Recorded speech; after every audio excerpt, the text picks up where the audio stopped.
बिस्मिल्लाहिर्रहमानिर्रहीम। मैं हूँ माहम और आपको पजल स्टूडियो में खुशामदीद कहती हूँ। आज मैं आपसे एक दिलचस्प और हैरानकुन पजल पूछने वाली हूँ।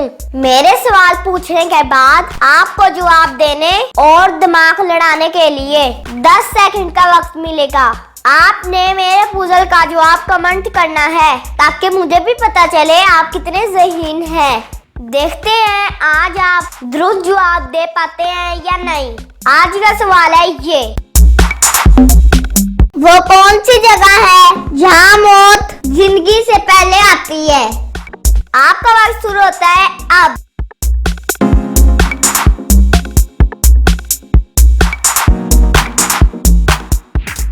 उम्मीद है आपने कोई तो जवाब सोचा होगा। मैं इस सवाल का सही जवाब बताने वाली हूँ। अगर आपका जवाब यही हो तो कमेंट में यस लिख दें और अगर आपका जवाब गलत हो तो कमेंट में नो लिख दें। तो चलिए मैं बताती हूँ आज का सही जवाब। इसका जवाब है अंग्रेजी डिक्शनरी। इसमें पहले डी से डेथ लफ्ज आता है और बाद में एल से लाइफ आता है। तो आपको आज का पजल कैसा लगा जरूर बताइएगा।